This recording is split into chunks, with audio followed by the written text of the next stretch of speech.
त्र्यम्बकं यजामहे सुगन्धिं पुष्टिवर्धनम् उर्वारुकमिव बन्धनान् मृत्योर्मुक्षीयमामृतात्।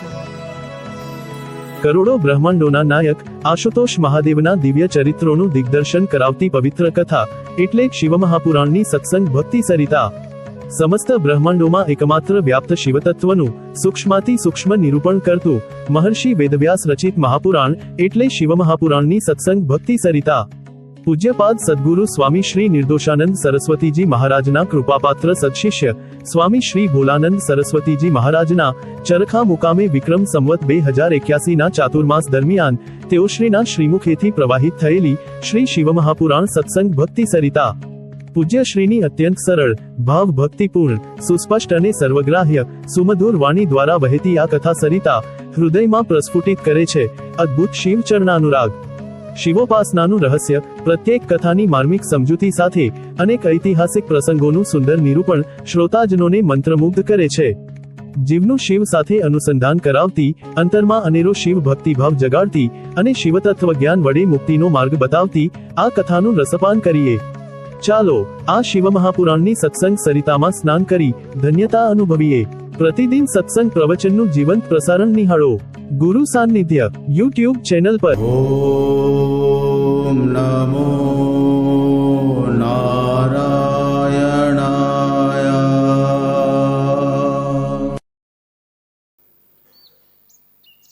પરમાત્મા આશુતોષ શાંતિશ્વર મહાદેવની પરમ મનોકંપાથી આપણા વહાલા સદગુરુ ભગવાનની પરમ દયાથી આપણે સૌએ શ્રાવણ માસની સર્વશ્રેષ્ઠ શિવ આરાધના એવી પાર્થિવ શિવલિંગની પૂજનરૂપી આરાધના આપણે સૌએ કરી। ભગવાનની કૃપાથી ગઈ રાત્રિ દરમિયાન આપણે સૌએ સાથે મળીને ભગવાનની 4 પ્રહરની પાર્થિવ શિવલિંગ પૂજન પણ કર્યું અને ભગવાનની નજીક આપણે પહોંચ્યા। શિવ પૂજન આપણને શિવની નજીક લઈ જાય છે। આખો મહિનો જેણે જેણે આ પૂજા કરી છે, જે લોકો આશ્રમે રોજ આવ્યા છે, જે લોકો ઘરે પણ પૂજા કરતા હતા, એમને 1 મહિનાની પૂજા કર્યા પછી બધાની અંદર અનુભવ થયો હશે કે આપણે ભગવાનની નજીક પહોંચ્યા છીએ, ભગવાનની સન્મુખ થઈ ગયા, આપણું મન શુદ્ધ થયું, આપણા મનમાં ભગવાન પ્રત્યે પ્રેમ જાગ્યો, પ્રેમ વધ્યો અને આપણને ભગવાનના દર્શનની ઈચ્છા પ્રબળ થઈ। ઘણાને દર્શન થયા પણ હશે, પોતાના મનની અંદર ભગવાનના દિવ્ય સ્વરૂપના દર્શન થયા હશે। શિવ પૂજા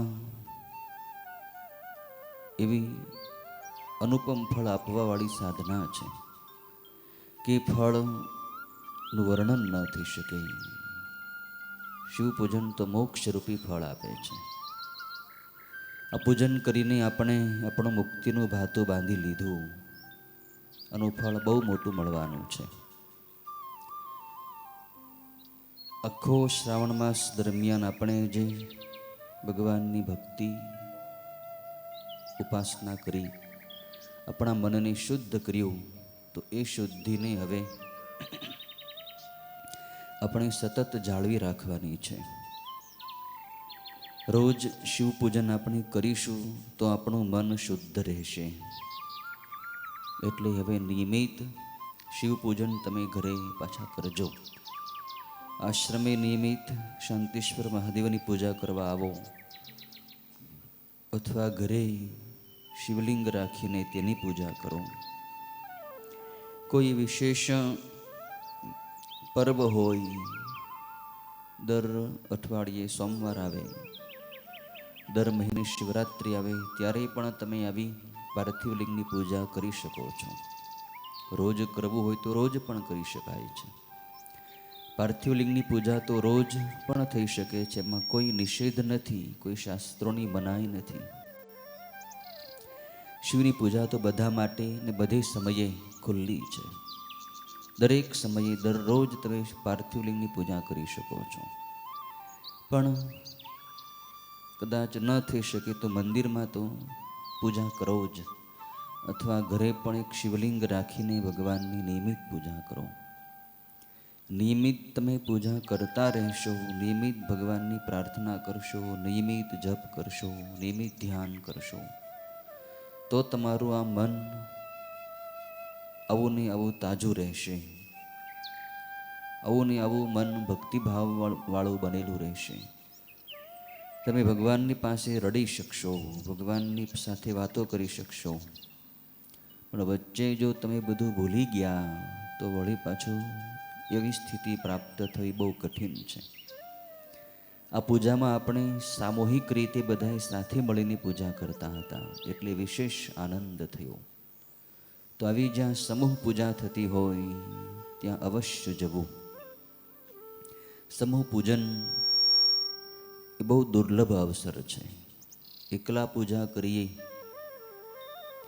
એના કરતાં સમૂહમાં, જ્યાં મોટી સંખ્યામાં ભક્તોનો સમૂહ ભેગો થયો હોય તેમાં સાથે બેસીને પૂજા કરીએ તો બધાના હૃદયની અંદર જે ભાવના હોય એ ભાવના આપણી અંદર પણ આવે, એ વિશેષ ભાવ જાગૃત થાય છે. તો શિવ પૂજા તો અનાદિકાળથી ચાલી આવી રહી છે. આપણે જ કરીએ છીએ એવું નથી. શિવ પૂજા તો બધાએ કરી છે. બ્રહ્મા અને વિષ્ણુએ પણ કરી છે. બધા દેવતાઓએ જ કરી હોય નથી. દાનવોએ પણ શિવની પૂજા કરી છે, રાક્ષસોએ કરી છે. દરેક બ્રહ્માંડોમાં શિવની પૂજા થાય છે. આ પૃથ્વી પર પણ દરેક સ્થાનોમાં પૂજા થાય છે. શિવના મંદિર દરેક ગામોની અંદર નાના કે મોટા હોય જ શિવાલયો. તો શિવ પૂજા કરીને અનેકો લોકો પોતાની ઈચ્છા પૂર્તિ કરી શક્યા, મનવાંછિત વરદાનો પામી ગયા છે. શિવ પોતાના ભક્તને જે કંઈ જોતું બધું આપે છે.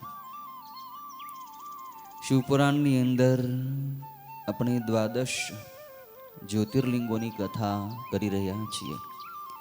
એની અંદર પણ ભગવાન 12 સ્થાનોમાં જ્યોતિ સ્વરૂપે પોતે પોતાના સ્વયંભૂ લિંગ રૂપે ત્યાં પ્રગટ થયા.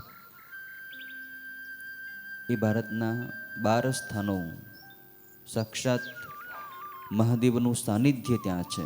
સાક્ષાત મહાદેવ ત્યાં બિરાજે છે.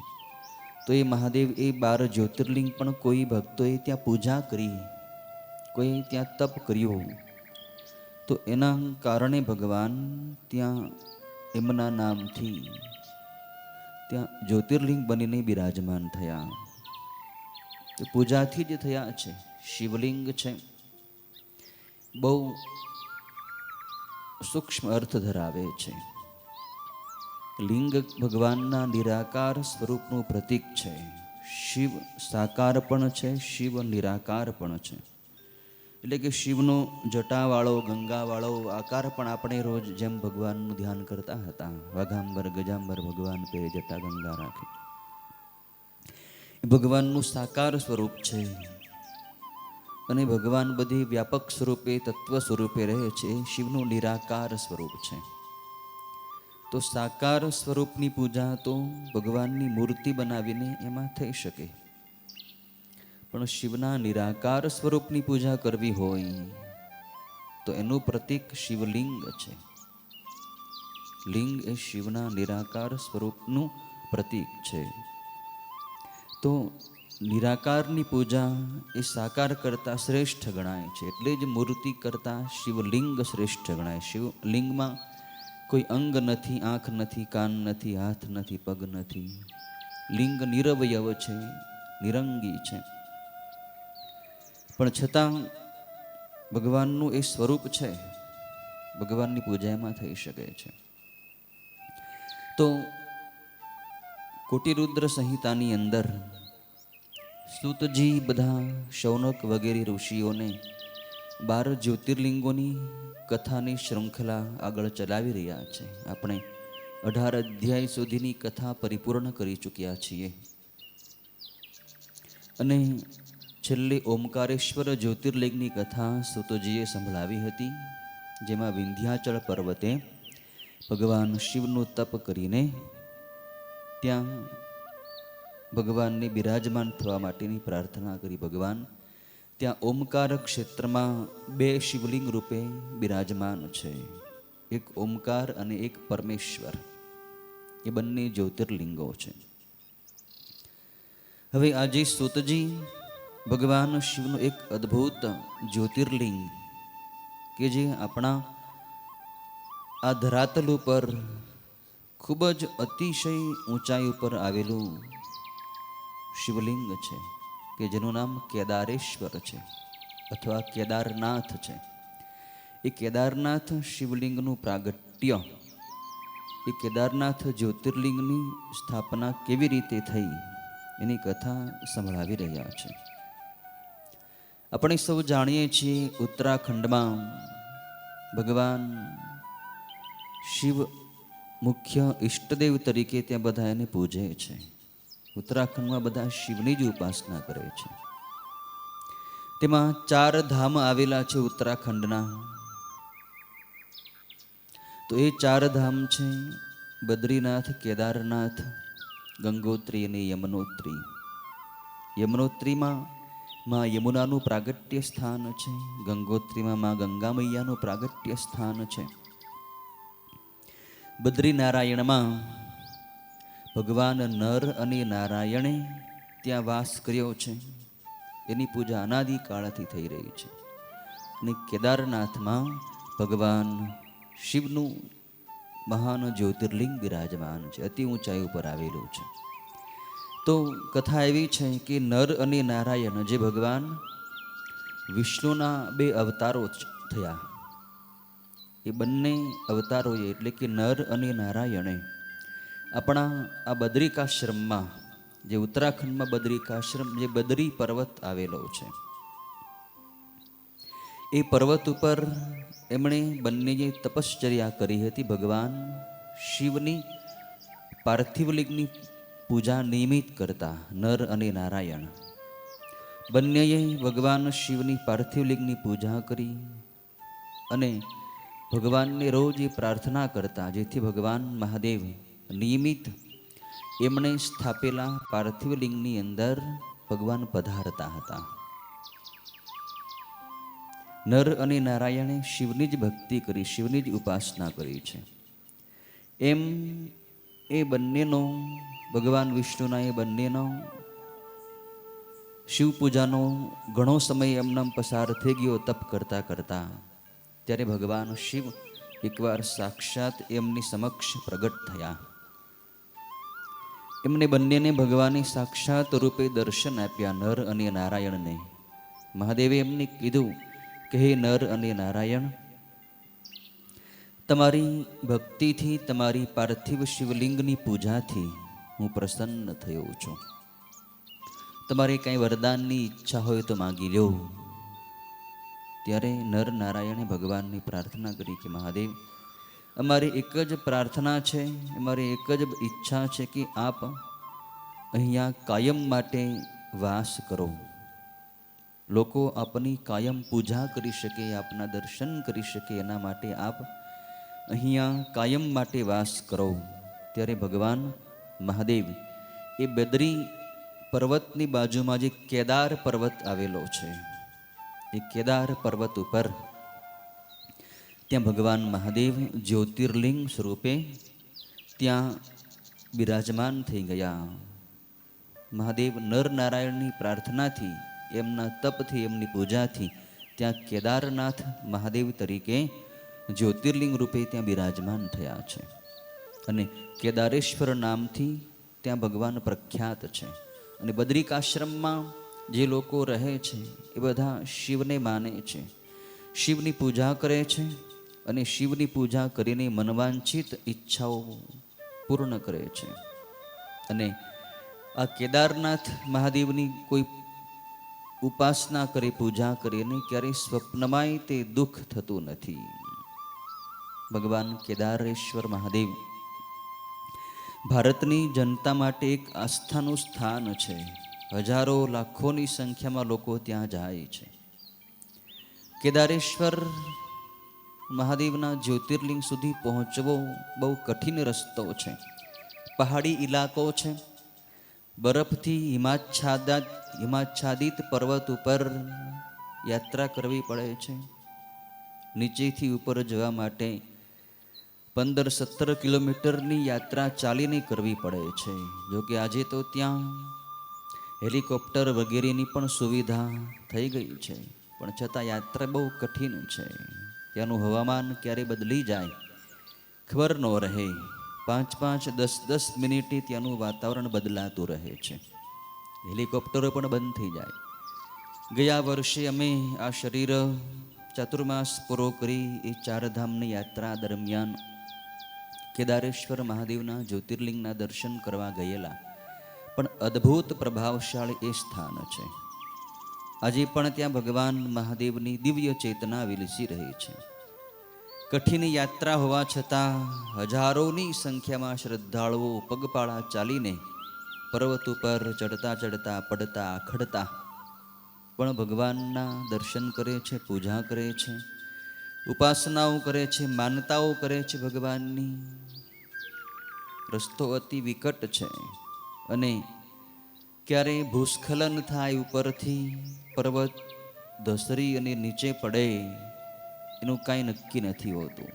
ઘણી વખત અકસ્માત પણ થવાની સંભાવનાઓ ત્યાં રહેતી હોય છે. યાત્રાળુઓ જતા હોય, ઉપરથી આખો પહાડ તૂટે અને નીચે આવે તો ઘણા લોકોની જીવતા સમાધિ પણ ત્યાં થઈ જાય છે. પણ છતાં યાત્રાળુઓની શ્રદ્ધા આજે પણ ત્યાં બનેલી છે.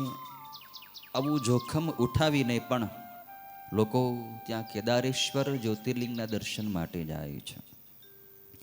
પણ આનો મહિમા એટલો બધો શિવપુરાણની અંદર આમાં લખેલું છે કે જે કોઈ માણસો કેદારેશ્વર જ્યોતિર્લિંગના દર્શન માટે ચાલીને જતા હોય, નીચેથી ઉપર ચડીને પર્વત ઉપર ચડતા ચડતા જતા હોય અને કદાચ આવો અકસ્માત થાય, ઉપર પર્વત ધસરી અને નીચે પડે અને કદાચ એ માર્ગમાં લોકોનું મૃત્યુ થઈ જાય તો એ કેદારનાથના માર્ગમાં જે લોકો મૃત્યુ પામે એવો પણ મુક્ત થઈ જાય છે. ભગવાન એમની દુર્ગતિ નથી થવા દેતા, એમને ભગવાન મોક્ષ આપી દે છે. અહીંયા 19મા અધ્યાયની અંદર સ્પષ્ટ લખેલું છે. એટલે લાભ અને લાભ જ છે કેદારેશ્વર મહાદેવના દર્શન માટે જવા માટે. એક પ્રસંગ એવો પણ ભગવાને કેદારેશ્વર મહાદેવે ઊભો કર્યો. આ અધ્યાયની અંદર સૂતજી વર્ણવે છે કે પાંડવો જ્યારે વનવાસમાં હતા ત્યારે એ કેદારેશ્વર મહાદેવના દર્શન માટે ગયા હતા. પાંડવો ભગવાનના દર્શન કરવા આવ્યા એટલે ભગવાન મહાદેવે પાંડવોની પરીક્ષા કરવા માટે એક મહિષનું રૂપ ધારણ કર્યું. મહિષ એટલે પાડો. એ પાડાના રૂપે ભગવાન મહાદેવ પાંડવોની સામે નીચું મુખ કરીને ઊભા રહી ગયા.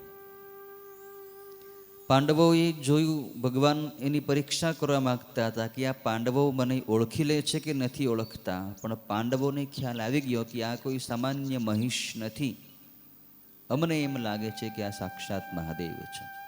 એટલે ભગવાન મહાદેવજી પાડાના રૂપે ત્યાં હતા, પ્રગટ થયા હતા. એને પાંડવોએ એમનું પૂંછ પકડી રાખ્યું. ભગવાન મહાદેવનું પૂંછ એમણે પકડી રાખ્યું ત્યાં પાડા સ્વરૂપ, મહિષ સ્વરૂપનું. ત્યારે ભગવાન મહાદેવ એના ઉપર પ્રસન્ન થઈ ગયા અને પછી પાંડવોએ ભગવાનની વારંવાર પ્રાર્થના કરી કે પ્રભુ આપ સાક્ષાત મહાદેવ જ છો. પાંડવો જાણી ગયા હતા મહાદેવ છે. પછી મહાદેવે એ જ સ્વરૂપે ત્યાં સ્થિતિ કરી છે. પાંડવોને પોતાના મૂળ સ્વરૂપના દર્શન પણ કરાવ્યા અને પછી એ જે મહિષનું રૂપ ભગવાને ત્યાં ધારણ કર્યું હતું એ મહિષ રૂપે, એ મહિષ આકારના પથ્થર રૂપે ભગવાન ત્યાં બિરાજમાન થઈ ગયા છે. અને એ મહિષ, એ પાડાનું મુખ નેપાળ દેશમાં ગયું છે. નેપાળ દેશમાં જે પશુપતિનાથ મહાદેવનું મંદિર છે, એ પશુપતિનાથ મહાદેવના મંદિરમાં જે ભગવાનનું શિવલિંગ છે, એ શિવલિંગ આ મહિષ એટલે કે ભગવાન મહાદેવ જે પાડા રૂપે ત્યાં પ્રગટ થયા હતા પાંડવોની સામે, એ જ મહિષનું મુખ એ પશુપતિનાથ મંદિરમાં જ્યોતિર્લિંગ બની ગયું. એ પશુપતિનાથ મહાદેવનું લિંગ જે છે એનો પણ જ્યોતિર્લિંગ જેવો જ મહિમા ગવાય છે. અને આજે પણ લોકો ત્યાંય જાય છે. જો કે 12 જ્યોતિર્લિંગની અંદર પશુપતિનાથ નથી આવતા, પણ આ ભગવાન મહાદેવનું જ એ મુખ છે, મહિષનું જ, મહિષ રૂપે મહાદેવનું, એ ત્યાં મહિષનું મુખ પશુપતિનાથમાં પૂજાય છે. અને બાકીનો જે ભાગ છે મુખ સિવાયનો, એ કેદારેશ્વરના સ્થાનમાં ત્યાં પૂજાય છે. અને એ કેદારેશ્વર મહાદેવે પાંડવોને દર્શન આપી અને વરદાનો આપ્યા, જેથી કરીને પાંડવોએ મહાદેવની પાસેથી અદ્ભુત શક્તિઓ મેળવી. અને પછી તો કૌરવોની સાથે યુદ્ધ થયું. ભગવાન કૃષ્ણની સહાયતાથી પાંડવો જીત્યા, કૌરવોનો વિનાશ થયો. કથા સર્વવિદિત છે. તો આવો કેદારનાથ જ્યોતિર્લિંગનો મહિમા છે. કેદાર નામના ક્ષેત્રમાં ભગવાન શંકર કાયમ સાક્ષાત રૂપે બિરાજે છે. ભારતની પ્રજાઓ તેમને સર્વકાળ પૂજે છે. અને એક એવો પણ એનો મહિમા છે કે ત્યાં જે મનુષ્ય શિવના સ્વરૂપથી યુક્ત ત્યાંનું કંકણ એટલે કે કડું ભગવાન કેદારેશ્વર મહાદેવને અર્પણ કરે, એ શિવના સ્વરૂપની સમીપ જાય એટલે કે એને શિવની સાયુજ્ય મુક્તિ મળી જાય છે. એ કેદારેશ્વર મહાદેવને કડું અર્પણ કરવાની ત્યાં પ્રથા છે. હાથમાં કંકણ જે કડું પહેરવામાં આવે, એ કડું કોઈ લોકો ત્યાં ભગવાનને અર્પણ કરે તો એને મુક્તિ મળી જાય છે. જે માણસ બદ્રિકાશ્રમમાં જઈ ભગવાન શંકરના એ જ સ્વરૂપનું, કેદાર સ્વરૂપનું દર્શન કરે છે, તે સર્વ પાપોથી છૂટી જાય છે અને જીવન મુક્ત થાય છે.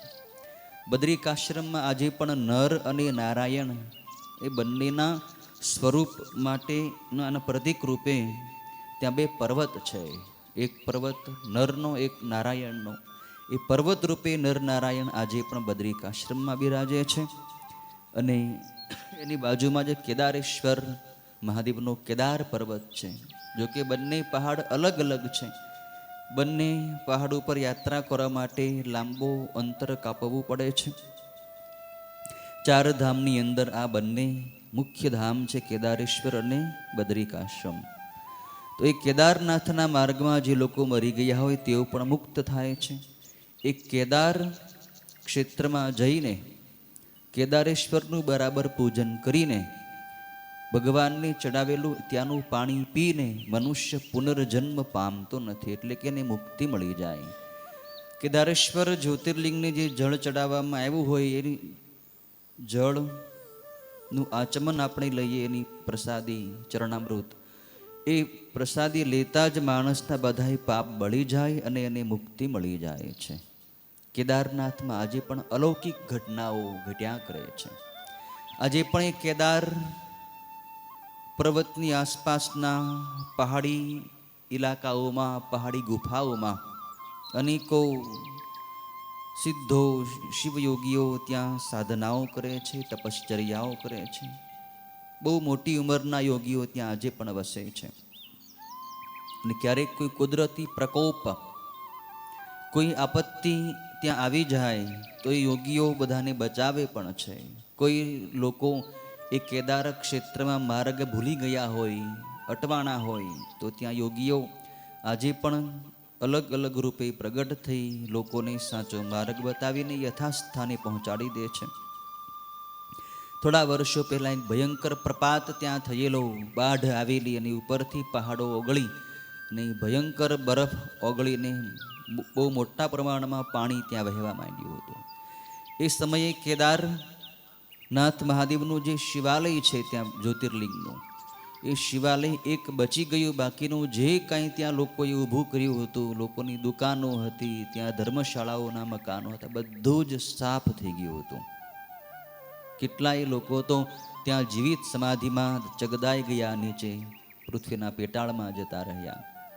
પણ એ વખતે એક દિવ્ય કોઈ શક્તિએ આવીને એ કેદારેશ્વર મહાદેવના જ્યોતિર્લિંગનું જે મંદિર છે, કેદારનાથ મહાદેવનું, એ મંદિરની પાછળ એક બહુ મોટી શિલા, એક બહુ મોટો પથ્થર ત્યાં મૂકી દીધો. કોઈ દિવ્ય શક્તિથી પ્રેરિત થઈને એ પર્વત, એ મોટી શિલા ત્યાં મંદિરની પાછળ આપોઆપ આવીને ત્યાં ઊભી રહી ગઈ, કે જેથી પાણીનો પ્રવાહ એ મંદિરને તાણી ન શક્યો, મંદિર બચી ગયું.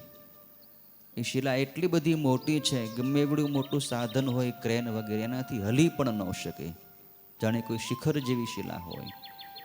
આજે પણ લોકો ત્યાં જાય છે, એ શિલા આજે પણ ત્યાં બિરાજમાન છે. અમે પણ ગઈ વખતે ત્યાં ગયા વર્ષે ગયા, એ શિલા જોઈ, અને એ શિલાની લોકો પૂજા કરે છે.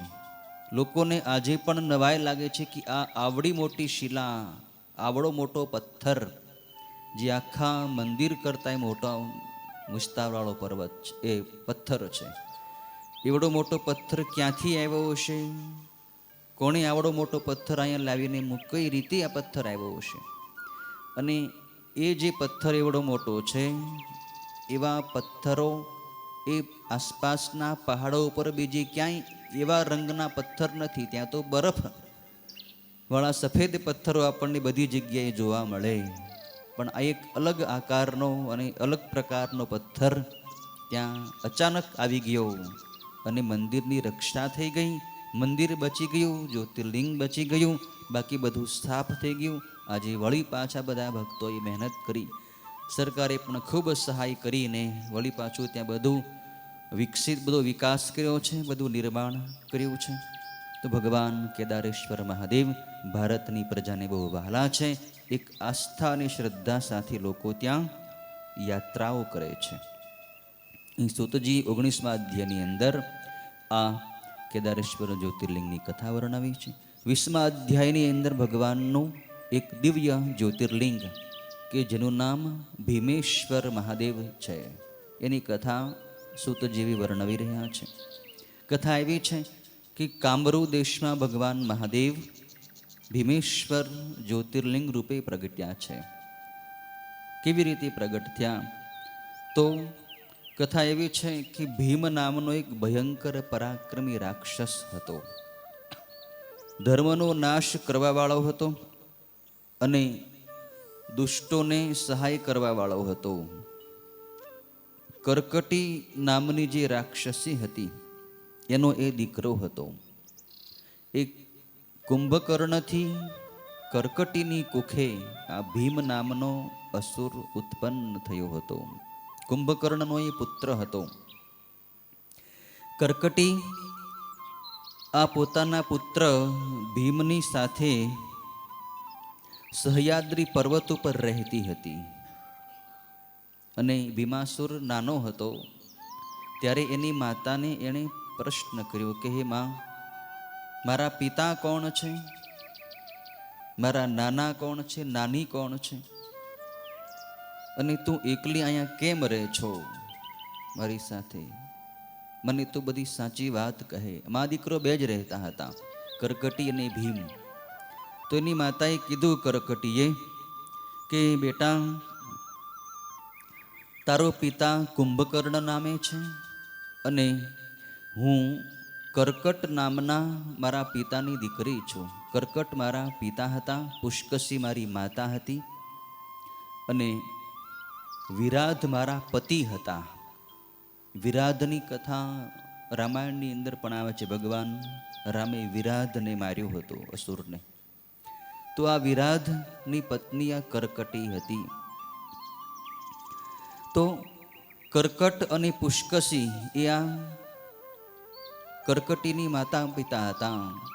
અને સુતીક્ષ્ણ મુનિ જે અગસ્ત્ય ઋષિના શિષ્ય છે, એ સુતીક્ષ્ણ મુનિને ખાઈ જવા માટે આ કર્કટ અને પુષ્કસી બંને ગયા હતા, રાક્ષસ.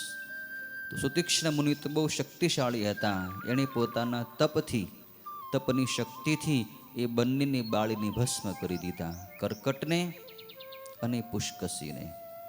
માતા પિતા મૃત્યુ પામ્યા.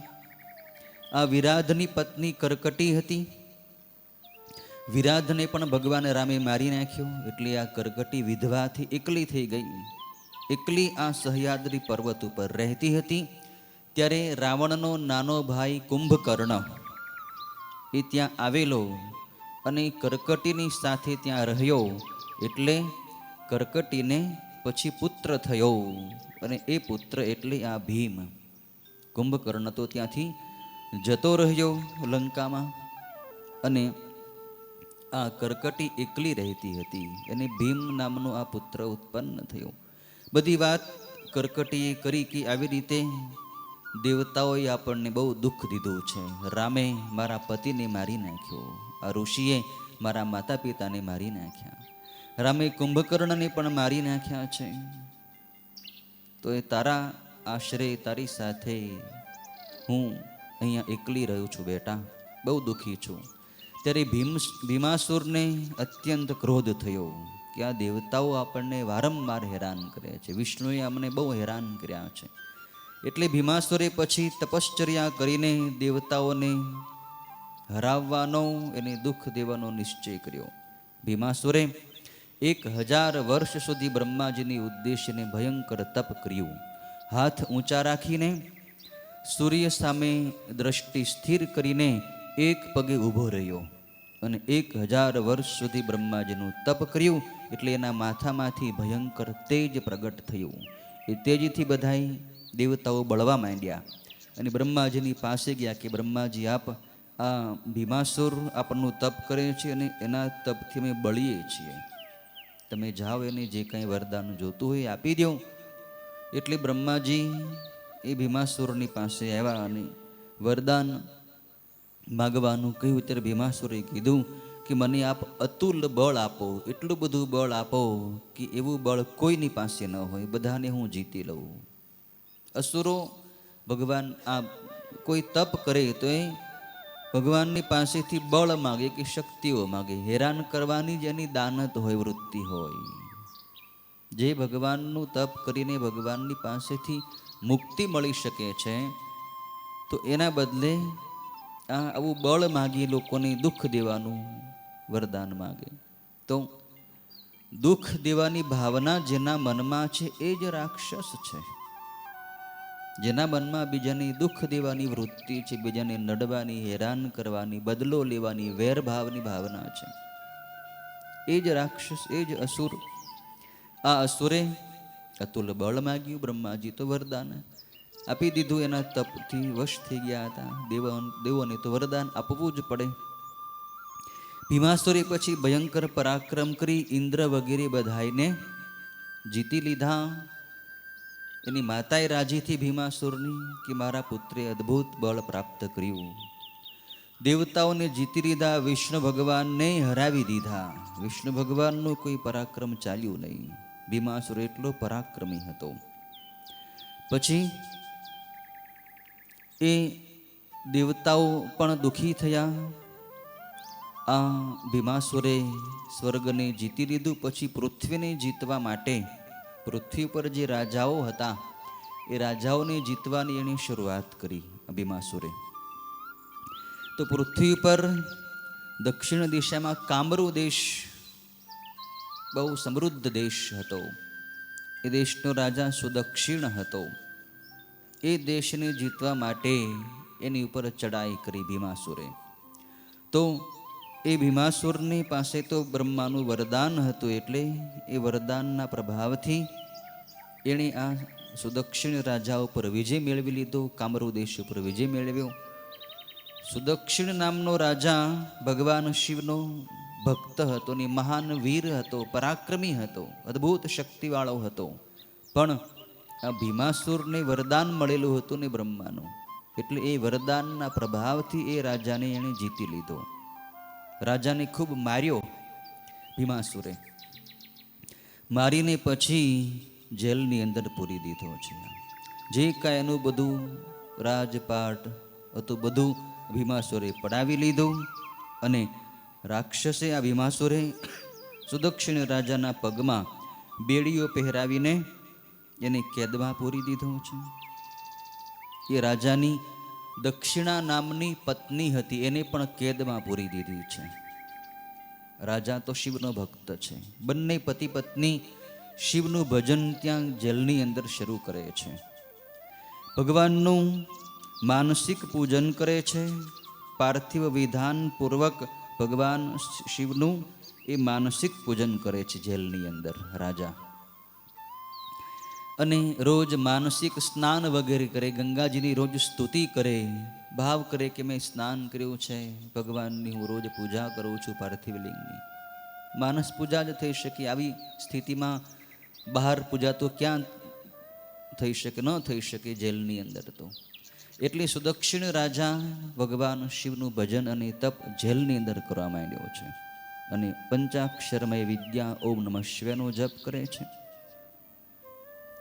ત્યારે પછી તો આ ભીમાસુરે આખી પૃથ્વીના બધા રાજાઓને હરાવી લીધા અને જે કાંઈ ધર્મો કર્મો લોકો કરતા હતા, ઋષિઓ મુનિ, એ બધાને બંધ કરાવી દીધા. ઋષિઓનો સંહાર કર્યો, દેવતાઓને દુઃખ દીધું, દેવતાઓ ત્રાસી ગયા.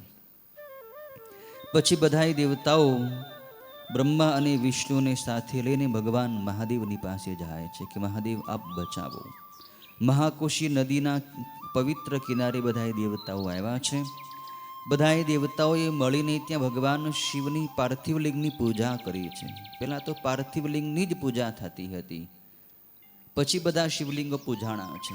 પાર્થિવલિંગની પૂજા તો અનાદિકાળથી થાય. દેવતાઓએ પાર્થિવલિંગની પૂજા કરી છે. બધાય દેવતાઓએ મહાકોશી નદીના કિનારે ભેગા મળી પાર્થિવલિંગ બનાવ્યું છે, મહાદેવની પૂજા કરી છે અને સ્તોત્રો બોલ્યા છે, પ્રાર્થના કરી છે.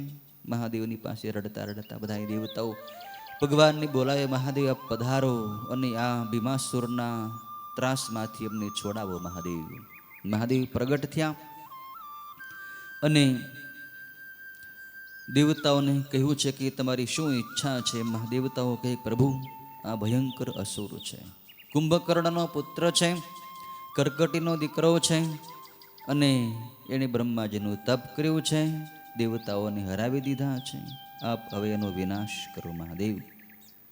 મહાદેવ કહે છે કે દેવતાઓ, તમે મારો જે ભક્ત સુદક્ષિણ રાજા છે, જે જેલમાં પુરાયો છે, આ ભીમાસુરની કેદમાં પૂર્યો છે, એની પાસે તમે જાઓ અને એને તમે કહેજો કે હે સુદક્ષિણ રાજા, તો ભગવાન શિવનું ખૂબ ભજન વધારી દે. હવે તારી પર ભગવાન કૃપા કરવા માટે આવશે અને ભીમાસુરનો નાશ કરશે. મહાદેવે અમને વરદાન દીધું છે, હે રાજા, તારી ભક્તિથી મહાદેવ અહીં પ્રગટ થવાના છે. તું તારું ભજન, તારી પૂજા, તારી આરાધના વધારી દે.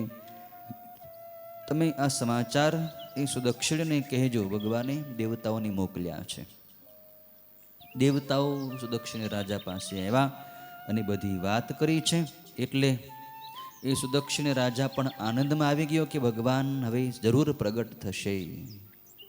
એટલે બંને પતિ પત્ની સુદક્ષિણ અને દક્ષિણા બંનેએ ભગવાનની અદ્ભુત પૂજા, પ્રાર્થના રડતા રડતા વધારી દીધું. રાત દિવસ શિવના ઓમ નમઃ શિવાયનો જપ, શિવની પૂજા, શિવનું ધ્યાન સતત અહર્નિશ કરે છે અને પાર્થિવ શિવલિંગ બનાવે છે. પાર્થિવ શિવલિંગ એ કેદની અંદર એણે બનાવ્યું છે, જેલની અંદર એણે બનાવ્યું છે ભગવાન મહાદેવનું. અને એ શિવલિંગની સામે આ સુદક્ષિણ રાજા ધ્યાનમાં બેઠો છે. ત્યારે કોઈએ પેલા ભીમાસુરની પાસે જઈ અને સમાચાર આપ્યા કે તમારો શત્રુ જે સુદક્ષિણ રાજા, જેને તમે જેલમાં પૂર્યો છે, એ તમને મારવા માટે કંઈક મારણ મોહન વશીકરણનો કંઈક મંત્રતંત્રનો પ્રયોગ કરે છે, કંઈક વિધિ વિધાન એવું કરે છે તમને મારવા માટે, તમારી સાથે લડવા માટે, વેર વાળવા માટે. આવી વાત કરી એટલે ભીમાસુરને તો ક્રોધ ચડ્યો છે. ખુલ્લી તલવાર લઈ ભીમાસુર દોડ્યો અને એ રાજા જ્યાં એને જેલમાં પૂર્યો હતો ત્યાં આવ્યો. જોયું તો આ સુદક્ષિણ રાજા તો ભગવાનના પાર્થિવ લિંગની સામે, માટીનું શિવલિંગ તે બનાવ્યું એની સામે બેઠો હતો, ધ્યાનમાં બેઠો હતો. ભીમાસુરે કીધું કે આ તું શું કરે છો? તું મને સાચી વાત બતાવી દે, નહીતર હું તને મારી નાખીશ. ત્યારે સુદક્ષિણે વિચાર કર્યો કે આ ભીમાસુર વળી કોણ છે? હું તો શિવનો ભક્ત છું, શિવ તો મારું રક્ષણ કરશે, મારે ડરવાની કોઈ જરૂર નથી. દેવતાઓએ પણ મને સમાચાર આપ્યા છે ભગવાન આવવાના છે. એટલે સુદક્ષિણે ભીમાસુરને કહ્યું છે કે મારી રક્ષા માટે હું મહાદેવની ઉપાસના કરું છું, મારું રક્ષણ થાય, મહાદેવ મારી રક્ષા કરે, એટલે હું શિવની પાર્થિવ લિંગની પૂજા, માનસિક પૂજા કરું છું અને એની ઉપાસના કરું છું. ત્યારે ભીમાસુરે એ સુદક્ષિણને કીધું કે એ શંકર વળી કોણ છે? શંકરને તો મેં જાણ્યો છે, જે શિવની તું પાર્થિવ લિંગની પૂજા કરે છો એ શિવ તો એક સામાન્ય દેવ છે અને એને તો મારા કાકા રાવણે નોકરની જેમ રાખ્યો હતો. મારા કાકાએ એને વશ કર્યા હતા, શંકરને એના નગરમાં લંકામાં રહ્યા હતા અને એની સાથે હું યુદ્ધ કરીશ. શંકર મારી સામે આવશે ને ત્યારે હું પરાક્રમ બતાવીશ શંકરને. હું અને તારો એ શંકર બે યુદ્ધ કરીએ છીએ, તો આ બધું બંધ કરી દે, નહીતર હું તારો વિનાશ કરીશ. તો બધું છોડી દે, આ પાર્થિવ પૂજા બધું ફેંકી દે અને આથી દૂર કરી નાખ. ભીમાસુરે આવો એને ડર બતાવ્યો, પણ રાજા સ્પષ્ટ કહે છે કે હું ગમે તેમ થાય પણ શિવની પૂજા છોડવાનો નથી. હું શિવનો ભક્ત છું, શિવનો હું દાસ છું અને શિવની પૂજા હું કરીશ. કોઈના કહેવાથી હું શિવની ઉપાસના બંધ નહીં જ કરું, આ મારો સ્પષ્ટ નિર્ણય છે. ત્યારે ભીમાસુર કહે છે કે હવે હું જોઈ લઉં છું તારો શિવ તને કેવી રીતે બચાવે છે. એટલે ભીમાસુરે પછી એ શિવલિંગને તોડવા માટે, શિવલિંગને ત્યાંથી દૂર કરવા માટે પાર્થિવ શિવલિંગની ઉપર એણે તલવારનો પ્રહાર કર્યો છે, તલવાર ફેંકી છે. પણ હજી તો જ્યાં એ તલવાર એ શિવલિંગ સુધી પહોંચી નહોતી, ત્યાં તો મહાદેવ એ પાર્થિવ લિંગમાંથી ભયંકર રૂપે ત્યાં પ્રગટ થયા છે મહાદેવ. અને એ શિવલિંગ, એ પાર્થિવ શિવલિંગ સુધી, એ તલવાર શિવલિંગ સુધી પહોંચે પહેલાં તો ભગવાને મહાદેવે એ તલવારના 2 ટુકડા કરી નાખ્યા છે મહાદેવે. પછી તો એ ભીમાસુર પણ ક્રોધાયમાન થયો મહાદેવ પ્રગટ થયા એટલે, અને મહાદેવની ઉપર એ ભીમાસુરે પોતાનું ત્રિશૂળ ફેંક્યું છે. તો ભગવાન મહાદેવે એ ત્રિશૂળના પણ સેંકડો ટુકડા કરી નાખ્યા. પછી ભીમાસુરે શક્તિ શસ્ત્ર ફેંક્યું, ભગવાન મહાદેવે એ શક્તિ શસ્ત્રના પણ લાખો ટુકડા કરી નાખ્યા. પછી પટ્ટીશ શસ્ત્ર ફેંક્યું છે ભીમાસુરે, તો ભગવાન મહાદેવે એના પણ તલ જેવડા ટુકડા કરી નાખ્યા. પછી તો શિવના ગણોનું અને એ ભીમાસુરના બધા અસુરોનું ભયંકર યુદ્ધ થયું. આખી પૃથ્વી ખળભળી ગઈ, ધણધણવા માંડી, સમુદ્રો બધા ખળભળી ગયા, ઋષિઓ બધા ત્રસ્ત થઈ ગયા કે આ તો ભીમાસુર બહુ મહાન ભયંકર અસુર છે, કદાચ ભગવાન શિવ એને પહોંચી નહીં શકે, આવી બધાની શંકા થવા માંડી. પછી તો નારદજી મહાદેવની પાસે આવ્યા. મહાદેવ, તમે આ બધી કઈ લીલા કરી રહ્યા છો? ભીમાસુર તો તમારી પાસે તણખલા જેવો અસુર છે, તમે આને બહુ રમાડો નહીં મહાદેવ, અને હવે જલ્દી મારી નાખો ને. તમે તો ખાલી એક આમ તણખલા જેવો આ ભીમાસુર છે, તમારા માટે એને મારવો એ કંઈ મોટી વાત નથી. નારદજીએ ભગવાન મહાદેવની પ્રાર્થના કરીને તો મહાદેવ પછી ખાલી હાંકોટો ભગવાને ત્યાં ઉચ્ચાર, એક હાંકોટો કર્યો છે મહાદેવ, હુંકાર કર્યો છે. હુંકાર કર્યો, હાંકોટો કર્યો, તો એ હાંકોટાના અવાજથી જ એ ભીમાસુર પોતાના તમામ અસુર સૈન્યની સાથે ત્યાંની ત્યાં એ જ ક્ષણે બળીને ભસ્મ થઈ ગયો છે. સીધી ભસ્મ જ થઈ ગઈ એની, અગ્નિનો ભડકોય ન થયો, ખાલી ભસ્મ જ થઈ ગઈ એની. મહાદેવી હાંકોટો માર્યો ને ત્યાં તો ભીમાસુરની ભસ્મ થઈ ગઈ, એના બધા અસુરો એ પણ બધા ભસ્મ થઈ ગયા. અને ચારેય બાજુ એ જે ક્ષેત્ર હતું એ ક્ષેત્રમાં એ ભસ્મ બધે ઉડી ગઈ, ફેલાઈ ગઈ, અને કોઈને ખબર ન પડી કે આ ભીમાસુર ગયો ક્યાં. બધા દેવતાઓ ત્યાં આવી ગયા, ઋષિઓ મુનિઓ આવી ગયા, મહાદેવની બધાએ પૂજા કરી, પ્રાર્થના કરી, અને ભીમાસુરની ભસ્મ પછી બધે ત્યાં ફેલાઈ ગઈ. એ ભસ્મથી ભૂત પ્રેત પિશાચો બધાય ત્યાંથી દૂર જતા રહ્યા અને એવું કોઈ જ કાર્ય ન રહ્યું કે જે એ ભસ્મથી સિદ્ધ ન થાય. પછી દેવતાઓ મુનિઓએ અને સુદક્ષિણ રાજાએ ભગવાનની પ્રાર્થના કરી કે મહાદેવ આપ લોકોના સુખ માટે કાયમ અહીંયા વાસ કરો. આ સ્થાન બહુ નિંદનીય છે, અપવિત્ર સ્થાન હતું, કેમ કે આ અસુરે અહીંયા બહુ પાપ કર્યું છે ભીમાસુરે, એટલે હવે આપ આ ક્ષેત્રમાં બિરાજમાન થાઓ એટલે આ ક્ષેત્ર આખું પવિત્ર થઈ જાય અને લોકો આપના દર્શન કરીને પોતાનું કલ્યાણ કરી લે. દેવતાઓની પ્રાર્થનાથી મહાદેવ ત્યાં ભીમશંકર નામે પ્રગટ થયા અને જ્યોતિર્લિંગ સ્વરૂપે ત્યાં પ્રસ્થાપિત થયા છે. દેવતાઓએ ભગવાન ભીમેશ્વર ભીમાશંકરની પૂજા કરી છે, આરાધના કરી છે. સુદક્ષિણ રાજાનું મહાદેવે કલ્યાણ કર્યું છે. આ રીતે ભીમશંકર જ્યોતિર્લિંગની કથા 21મા અધ્યાયમાં વર્ણવી છે. 22મા અધ્યાયમાં ભગવાન શિવનું સર્વશ્રેષ્ઠ જ્યોતિર્લિંગ કાશી વિશ્વનાથ જ્યોતિર્લિંગ એની કથા સૂતજી સંભળાવી રહ્યા છે. 12 જ્યોતિર્લિંગોમાં સર્વશ્રેષ્ઠ જ્યોતિર્લિંગ તરીકેનો મહિમા કાશી વિશ્વનાથ જ્યોતિર્લિંગનો છે. આ તો સાક્ષાત મહાદેવ કાશીની અંદર બિરાજમાન છે. કાશીનો જ મહિમા એવો છે. કથા સૂતજી કરી રહ્યા છે.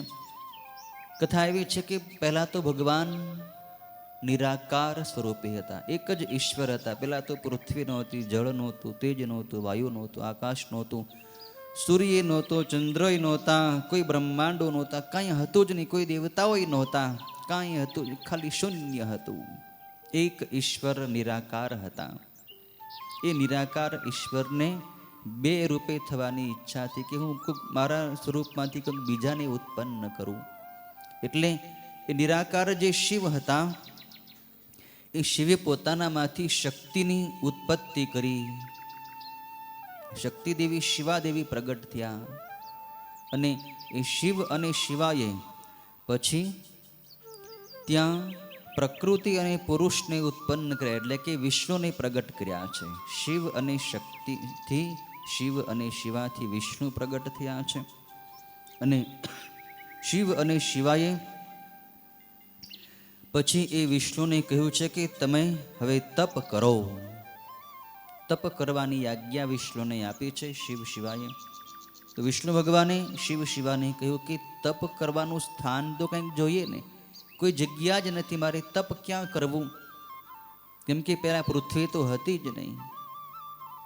તો ભગવાન મહાદેવે પછી એ વિષ્ણુને તપ કરવા માટે 5 ગાઉના વિસ્તારવાળું સર્વ સામગ્રીથી યુક્ત પોતાનું એક સુંદર ઉત્તમ નગર બનાવીને મોકલી આપ્યું છે. આખું નગર ભગવાને 5 ગાઉના વિસ્તારવાળું બનાવી વિષ્ણુ ભગવાનને આપ્યું છે. અને એ નગર અંતરિક્ષમાં, આકાશમાં અદ્ધર આમનામ રહેતું, સ્થિર રહેતું હતું. વિષ્ણુ ભગવાન એ નગરની અંદર આવીને ત્યાં એણે ઘણા વર્ષો સુધી તપશ્ચર્યા કરી. તો એ તપના પ્રભાવથી એ 5 ગાઉના વિસ્તારમાં જળની ધારાઓ વહેવા માંડી. એ નગરમાં જળધારાઓ વહેવા માંડી અને એ જળધારાઓ જોઈને ભગવાન વિષ્ણુને આશ્ચર્ય થયું. એટલે એ વિષ્ણુ ભગવાને એ જળધારા જોઈને માથું ધૂણાવ્યું છે, માથું હલાવ્યું છે. જેવું ભગવાન વિષ્ણુએ ત્યાં મસ્તક હલાવ્યું એટલે વિષ્ણુ ભગવાનના કાનમાં જે મણિ હતો એ મણિ ત્યાં નીચે પડ્યો છે પૃથ્વી ઉપર. તો જે જગ્યાએ એ મણિ ત્યાં પડ્યો એ સ્થાન મણિકર્ણિકા નામે ત્યાં તીર્થક્ષેત્ર બની ગયું છે. અને એ 5 ગાઉના વિસ્તારવાળી જે ભૂમિ, એ ભૂમિ એટલે જ કાશી નગરી. એનું બીજું નામ આનંદવન છે. ભગવાન શિવે વિષ્ણુ ભગવાનને માટે આ નગર ત્યાં અંતરિક્ષમાં બનાવીને આપ્યું હતું. વિષ્ણુ ભગવાને ત્યાં તપશ્ચર્યા કરી. ત્યાં મણિકર્ણિકા નામનું એક કાશીમાં તીર્થક્ષેત્ર બની ગયું. અને પછી એ આખી નગરી, જે કાશી નગરી 5 ગાઉના વિસ્તારની હતી, એ પાણીના પૂરમાં જ્યારે ડૂબવા લાગી ત્યારે ભગવાન મહાદેવે એ નગરીને પોતાના ત્રિશૂળની ઉપર એને ધરી લીધી છે. ત્રિશૂળ ઉપર એને ભગવાનની ઉપર ધારણ કરી લીધી એ 5 ગાઉની જમીનને. પછી તો ભગવાન શિવની આજ્ઞાથી બ્રહ્માજી પ્રગટ થયા છે વિષ્ણુ ભગવાનની નાભીમાંથી. પછી તો બ્રહ્માંડની રચના થઈ. આ સમસ્ત બ્રહ્માંડનો વિસ્તાર 50 કરોડ યોજનનો છે. જે આ બ્રહ્માંડ છે એનો ક્ષેત્રફળ, એનો વિસ્તાર 50 કરોડ યોજન છે. તો ભગવાને મહાદેવે વિચાર કર્યો કે આ બ્રહ્માંડમાં જે પ્રાણીઓ રહે છે, બ્રહ્માજીએ જે બધા જીવો બનાવ્યા છે, બધા કર્મોના બંધનથી બંધાયેલા છે. તો આ બધા જીવો બિચારા કર્મોના બંધનમાંથી કેવી રીતે છૂટી શકશે? બ્રહ્માજી સૃષ્ટિની રચના તો કરી, બધા જીવો બનાવ્યા, બધી પ્રજાઓ ઉત્પન્ન થઈ, પણ બધી પ્રજા કર્મથી બંધાયેલી. જે કોઈ જીવ જેવું કર્મ કરે એને એવું ફળ મળે. તો જૂનું ફળ હજી ભોગવી ન રહ્યા હોય ત્યાં નવું કર્મ ઉત્પન્ન થાય, નવું એ કર્મનું ફળ પાછું ભોગવવા માટે વળી જન્મ લેવો પડે. તો જન્મ મરણના ચક્રની અંદર આ બધી પ્રજાઓ ભટક્યા કરે છે, બિચારી ફસાયેલી છે. મહાદેવની દયા આવી કે આ બધા જીવો મુક્ત કેવી રીતે થશે કર્મના બંધનમાંથી. તો એ મુક્ત કરવા માટે ભગવાન મહાદેવે એ જે 5 ગાઉના વિસ્તારવાળી જે નગરી પોતાના ત્રિશૂળ ઉપર ભગવાને રાખી હતી, ડૂબતી બચાવી લીધી હતી, એ નગરીને ત્રિશૂળ ઉપરથી છૂટી કરી નીચે મૃત્યુલોકમાં પૃથ્વી પર ભગવાને એ કાશી નામની નગરીને ત્યાં સ્થાપી છે. એટલે કે ત્રણેય લોકમાં કાશી નગરીને ભગવાને મૃત્યુલોકમાં જ ભગવાને સ્થાપી છે. અને આ નગરી એટલા માટે સ્થાપે કે આ નગરીમાં જે લોકો આવે, અહીંયા ભજન કરે શિવનું, અને અહીંયા જો એનું મૃત્યુ થાય કાશીમાં, તો એને બધા જ કર્મોના બંધનો એના કપાઈ જાય અને મોક્ષ મળી જાય. આ કાશી નગરી કર્મોના બંધનોને કાપવાવાળી છે, મોક્ષ આપવાવાળી મુક્તિદાયીની આ નગરી છે. ભગવાન શિવની એ રાજધાની છે. મૃત્યુલોકમાં ભગવાનની કાશીને સ્થાપી છે. અને પછી ભગવાન મહાદેવે બધા જીવોના કલ્યાણ માટે પોતાના જ અંશરૂપ એક જ્યોતિર્લિંગ પ્રગટ કર્યું. અને એ જ્યોતિર્લિંગ એટલે અવિમુક્ત જ્યોતિર્લિંગ. અવિમુક્ત નામના જ્યોતિર્લિંગની સ્થાપના ભગવાન મહાદેવે પોતે જ એ કાશી નગરીમાં કરી છે. અને એ અવિમુક્ત જ્યોતિર્લિંગને મહાદેવે કહ્યું છે કે તારે કાયમને માટે હવે અહીંયા વાસ કરવાનો છે, અને તમારી પૂજા કરીને લોકો કલ્યાણ કરી લેશે. આ ક્ષેત્ર તમારે ક્યારેય છોડવાનું નથી. હે અવિમુક્ત, તમે મારા જ સ્વરૂપ છો, અને કાયમ માટે તમે અહીંયા રહેજો. ત્યારે એ જ્યોતિર્લિંગ ભગવાન શિવનું જ્યોતિર્લિંગ ત્યાં છે, અવિમુક્ત, કે આપણે એમને જે વિશ્વનાથ મહાદેવ કહીએ છીએ, આખા વિશ્વના નાથ છે. કાશી નગરીમાં જે અવિમુક્ત નામનું જ્યોતિર્લિંગ છે એનું નામ વિશ્વનાથ મહાદેવ છે. અને એ વિશ્વનાથ મહાદેવ નામથી જ આપણને ખ્યાલ આવે કે આખા વિશ્વના નાથ કોણ છે? મહાદેવ છે. એમ કે કાશી નગરી જ આખા વિશ્વની અંદર દિવ્ય નગરી છે.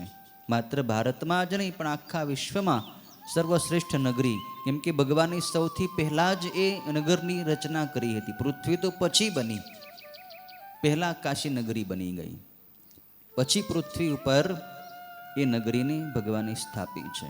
અને એમાં જ્યોતિર્લિંગ પોતાનું સ્થાપ્યું છે. બ્રહ્માનો દિવસ પૂરો થાય છે ત્યારે પણ એ કાશી નગરી નાશ પામતી નથી. કેમ કે એ વખતે ભગવાન શિવ એ નગરીને ત્રિશૂલ ઉપર ધારણ કરી લે. બ્રહ્માનો દિવસ પૂરો થાય એટલે પ્રલય થાય, સૃષ્ટિ ઉપર મહાપ્રલય થાય, બધું નાશ પામી જાય, પણ કાશી નગરી નાશ નથી પામતી. કારણ ભગવાન શિવ એ નગરીને ત્રિશૂળ ઉપર પાછા લઈ લે છે. અને વળી ફરી બ્રહ્માજી જ્યારે સૃષ્ટિ બનાવે ત્યારે વળી પાછા ભગવાન મહાદેવ એ નગરીને એ સ્થાને પાછા સ્થાપી દે છે. એ કાશીમાં શિવનું અવિમુક્તેશ્વર લિંગ સર્વકાળ રહે છે, અને મહાપાપી લોકોને પણ એ મુક્તિ દેવાવાળું છે. કેવળ એક કાશીમાં જ જીવો ઉત્તમ સાયુજ્ય મુક્તિ પામી શકે છે. જેઓની ક્યાંય સદગતિ ન થાય તેઓની સદગતિ કાશી નગરીમાં થાય છે. એ 5 ગાંવના વિસ્તારવાળી મહાપવિત્ર અને કરોડો હત્યાઓનો નાશ કરવાવાળી, એટલે કરોડો હત્યાઓનું પાપ જેણે કર્યું હોય એ બધું પાપ કાશી નગરીમાં બળીને ભસ્મ થઈ જાય છે. એ કાશીનો મહિમા તો સેંકડો વર્ષોએ પણ કોઈ કહી શકતું નથી. સૂતજી કહે છે કે કાશીનો સંપૂર્ણ મહિમા તો હું કદાપી સેંકડો વર્ષોએ સુધી એનું વર્ણન કરું તોય ન કહી શકું. કૈલાસના પતિજી કાલાગ્નિ નામે રુદ્ર છે. એ નિર્ગુણ હોવા છતાં ગુણવાન થઈ અંદરના ભાગમાં સત્વગુણી જ છે અને બહારના ભાગમાં જ કેવળ તમોગુણી કહેવાય છે. રુદ્ર દેવતા જે ભગવાન શિવનો જ પ્રલયકારી સ્વરૂપ છે, શિવનું પ્રલયકારી સ્વરૂપ મહાદેવનું જે સંહારકારી સ્વરૂપ છે, એ રુદ્ર દેવતાએ એકવાર શિવને પ્રાર્થના કરી કે હે વિશ્વનાથ મહાદેવ, હું આપનો છું, આપે જ મને સૃષ્ટિના પ્રલયનું કાર્ય કરવા માટે પ્રગટ કર્યો છે. હું આપનો છું, તો હે અંબિકા સહિત મહાદેવ, પોતાના પુત્ર મારા ઉપર આપ કૃપા કરો. હે જગતના નાથ, આપે લોકોના હિતની ઈચ્છાથી સર્વકાળ અહીંયા જ રહેવું યોગ્ય છે. હે જગતપતિ, આપ બધા લોકોને આ સંસાર સમુદ્રથી પાર ઉતારો, એમ હું આપની પ્રાર્થના કરું છું. ભગવાન રુદ્રે પણ શિવને પ્રાર્થના કરી અને પછી જે અવિમુક્ત જ્યોતિર્લિંગ જે કાશીમાં છે એણે પણ મહાદેવની પ્રાર્થના કરી. અવિમુક્ત જ્યોતિર્લિંગે મહાદેવને કહ્યું કે હે દેવોના દેવ મહાદેવ, આપ કાળરૂપી રોગના ઉત્તમ ઔષધ રૂપ છો. આપ ખરેખર ત્રણેય લોકોના પતિ છો. તો હે મહાદેવ, આપ કાશી નગરીમાં રાજધાની સ્વીકારો. આપનું રાજ્ય અહીંયા આપની રાજધાની બનાવો મહાદેવ, અને મારે અચિંતનીય આત્મસુખ માટે ધ્યાન સ્વરૂપે અહીંયા રહેવું છે. આપ જ મુક્તિ આપનાર અને સર્વ કામનાઓ દેનાર છો. તો લોકોની ઉપર ઉપકાર કરવા માટે આપ પાર્વતી સહિત અહીંયા કાશીમાં સર્વકાળ વાસ કરો. અવિમુક્ત જ્યોતિર્લિંગે મહાદેવને પ્રાર્થના કરી. ત્યારે મહાદેવ રુદ્રની પ્રાર્થનાથી અને અવિમુક્ત જ્યોતિર્લિંગની પ્રાર્થનાથી ભગવાન શંકર સર્વના રાજા તરીકે ત્યાં કાશી નગરીમાં બિરાજમાન થયા છે. તો જે દિવસથી માંડી શંકર કાશીમાં પધાર્યા છે એ દિવસથી એ કાશી નગરી સર્વ કરતા અત્યંત શ્રેષ્ઠ બની ગઈ છે. ઋષિઓ સૂતજીને પ્રશ્ન કરે છે 23મા અધ્યાયમાં કે એક અવિમુક્ત જ્યોતિર્લિંગનો પ્રભાવ બીજો પણ તમે અમને સંભળાવો. કાશીના વિશ્વનાથ જ્યોતિર્લિંગનો મહિમા સંભળાવો વિશેષ રૂપે. ત્યારે સૂતજી કહે છે કે આવો જ પ્રશ્ન પાર્વતી માતાએ મહાદેવને પૂછ્યો હતો. ત્યારે મહાદેવે પોતે જ આ કાશી નગરીનો મહિમા પાર્વતીની સામે કહ્યો હતો. મહાદેવે કહ્યું કે હે કલ્યાણી પાર્વતી, અવિમુક્ત કાશી વિશ્વનાથ જ્યોતિર્લિંગનું સાચું અને ઉત્તમ મહાત્મ્ય હું તમને કહું છું કે વારાણસી એ મારું સર્વકાળ માટેનું અતિ ગુપ્ત નિવાસ સ્થાન છે. તેથી સર્વ રીતે જીવોને મોક્ષનું કારણ છે. અહીંયા મારા લોકોને ઈચ્છતા અનેક જીવો જાત જાતના લિંગ વેશ ચિહ્ન ધારણ કરતા સિદ્ધ થયા છે. અહીંયા રહીને ઘણાઓ ચિત્તને વશ કરી તથા જીતેન્દ્રિય રહીને મહાયોગનો અભ્યાસ કરે છે. અને મોક્ષ આપવાવાળું અને ભોગ સામગ્રી આપવાવાળું વૈદિક પાશુપત વ્રત પણ અહીંયા લોકો પાળે છે કાશી નગરીમાં. હે મહેશ્વરી, કાશીમાં વસવું મને સર્વકાળ ગમે છે. બધાયને છોડી દઈ અહીંયા કાશીમાં વસવામાં જે ખાસ કારણ છે એ તમે સાંભળો કે જે મારો ભક્ત છે અને જે ઉત્તમ જ્ઞાની છે તેઓ બંને મુક્તિ પામનાર જ છે. એટલે તેઓને કોઈ તીર્થની જરૂર નથી. તેઓ બંને તો જીવતા જ મુક્ત થઈ ચૂક્યા છે. જે શિવનો ભક્ત છે અને જ્ઞાની છે એને તો કાંઈ તીર્થની જરૂર જ નથી, એને તો મુક્તિ મળી જ જાય છે. પણ જે બીજા લોકો જે કર્મોના બંધનોથી બંધાયા છે એના માટે આ મેં તીર્થ નિર્માણ કર્યું છે. અવિમુક્ત નામના આ સર્વોત્કૃષ્ટ તીર્થ કાશી વિશેની ખાસ જે વિશેષતા છે તે તમે સાંભળો કે સર્વ વર્ણ તથા આશ્રમના લોકો તેમજ બાળકો, યુવાન કે વૃદ્ધો આ કાશી નામની નગરીમાં જો મર્યા હોય તો મુક્ત થાય છે. અહીંયા મરવા માટે લોકો આવે છે કાશીમાં, કેમ કે કાશી મરણાન મુક્તિ. મોટા મોટા રાજાઓ મહારાજાઓ પણ પૂર્વકાળમાં કાશીમાં પોતાનો મહેલ બનાવતા, પોતાનું મકાન બનાવતા અને પોતાની વૃદ્ધાવસ્થામાં કાશીમાં રહેતા હતા અને વૃદ્ધાવસ્થા ત્યાં પસાર કરીને કાશીમાં જ ગંગાની કિનારે મુક્ત થતા, મૃત્યુ પામતા અને ભગવાન શિવના ધામમાં જતા હતા. મહાદેવ કહે છે મા પાર્વતીને કે અપવિત્ર કે પવિત્ર, કન્યા કે પરણેલી સ્ત્રી, વિધવા કે સધવા, વાંજણી કે રજોદોષવાળી, પ્રસવેલી કે સંસ્કાર વિનાની હર કોઈ પ્રકારની સ્ત્રી હોય કે દ્વિજ વર્ણના બ્રાહ્મણ, ક્ષત્રિય કે વૈશ્ય હોય, તેમાંનો કોઈ પણ જો આ તીર્થમાં મૃત્યુ પામ્યો હોય તો એને મોક્ષ મળી જ જાય છે, એમાં સંશય નથી. કેટલો બધો મહિમા મહાદેવ પોતે કહે. ગમે એવી સ્ત્રી હોય, સધવા હોય, વિધવા હોય, જેનો પતિ જીવિત હોય કે મૃત્યુ પામ્યો હોય, ગમે એવી પવિત્ર કે અપવિત્ર સ્ત્રી હોય, પણ કાશીમાં જો મૃત્યુ પામે તો એને મોક્ષ મળી જાય. પરસેવાથી જે જીવો જન્મે છે ને જૂ, લીખ, માકડ વગેરે કહેવાય છે. ઈંડામાંથી જન્મતા પક્ષીઓ, જમીનમાંથી બહાર આવતા જીવો એટલે કે વૃક્ષો, વેલા વગેરે, અને ઓર સાથે ગર્ભમાંથી જન્મતા મનુષ્યો વગેરે એટલે કે સ્વેદજ, અંડજ, ઉદ્ભીજ અને જરાયુજ, આ 4 પ્રકારના પ્રાણીઓ પણ અહીંયા મરીને મોક્ષ પામી જાય છે. હે પાર્વતી દેવી, અહીંયા જ્ઞાનની જરૂર નથી, ભક્તિની જરૂર નથી, કર્મની જરૂર નથી, દાન કરવાની જરૂર નથી, કોઈ સંસ્કારની જરૂર નથી, ધ્યાનની જરૂર નથી, નામની જરૂર નથી, પૂજાની પણ જરૂર નથી, ઉત્તમ જાતિની પણ જરૂર નથી. ગમે એવો માણસ ખાલી માત્ર અહીંયા મરવાનું જ છે. કાશીમાં આવે અને મૃત્યુ પામે એટલે મોક્ષ.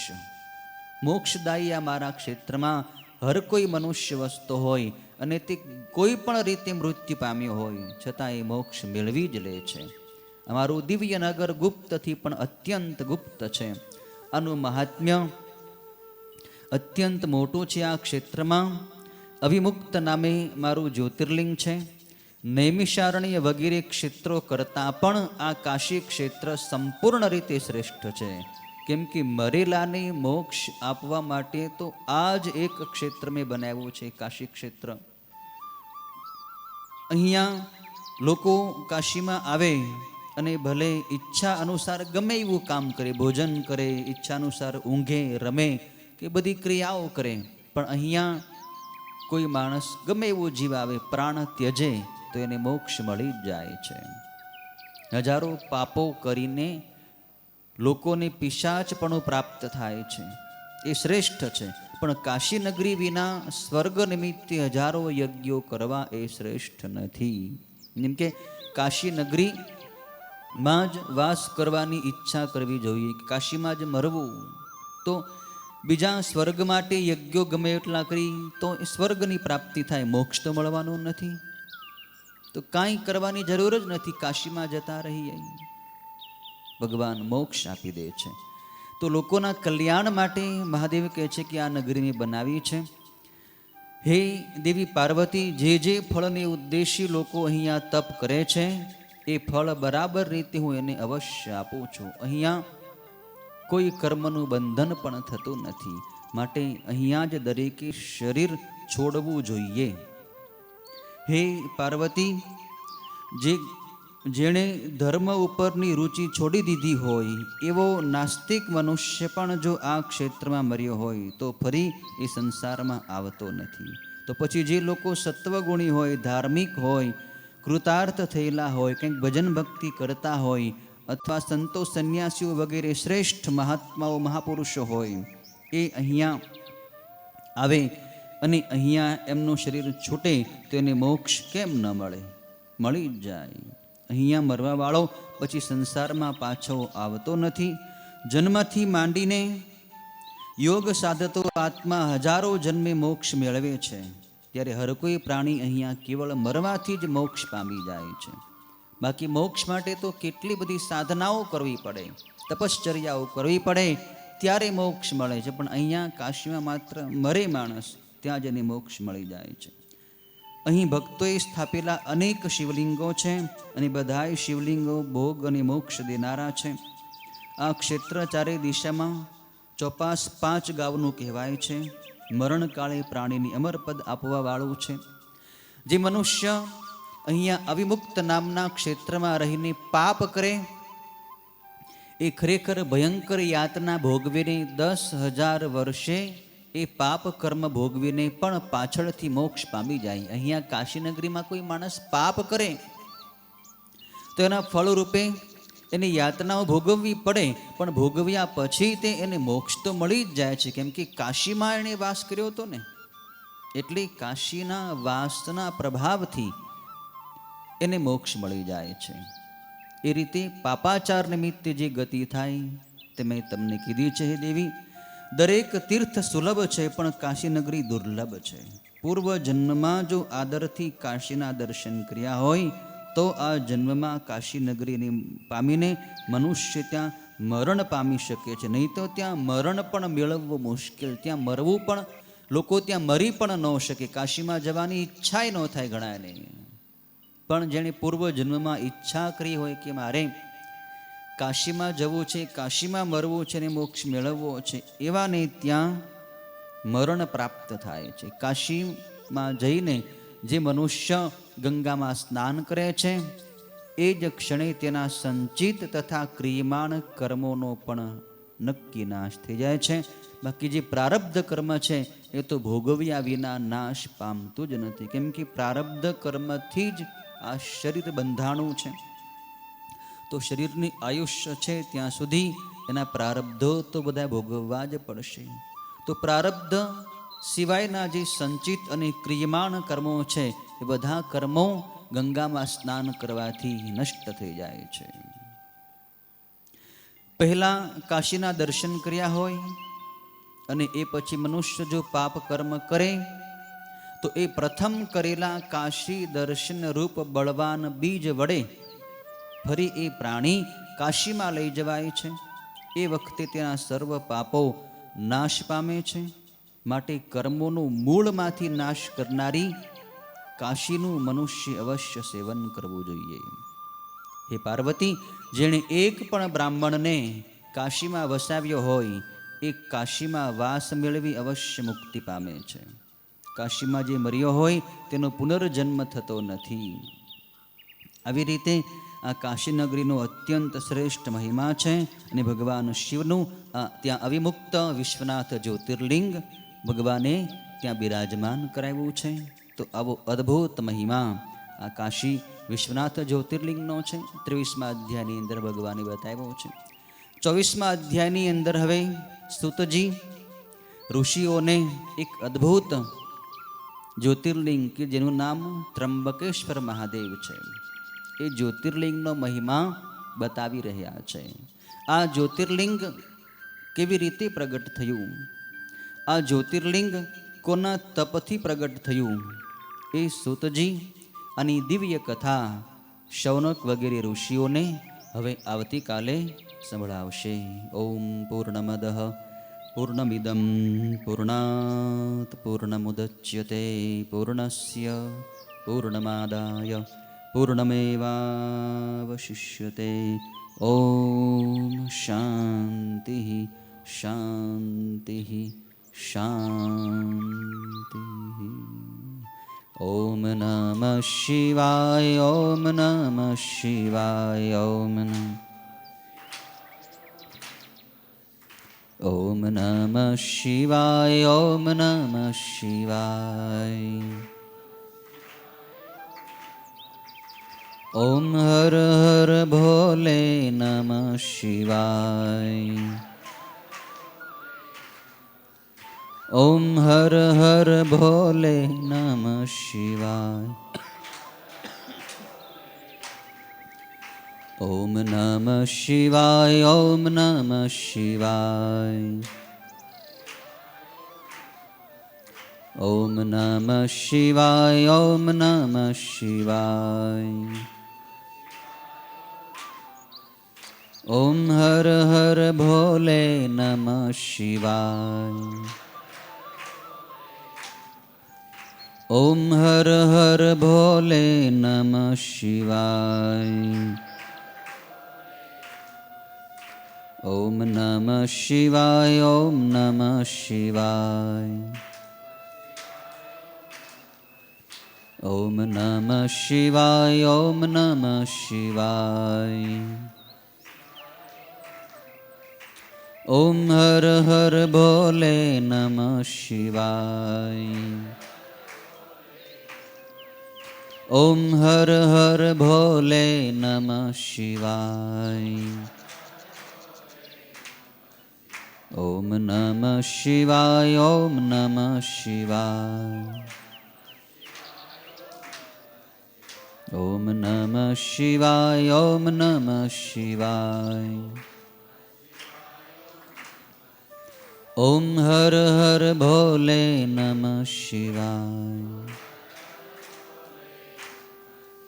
ओम हर हर भोले नमः शिवाय।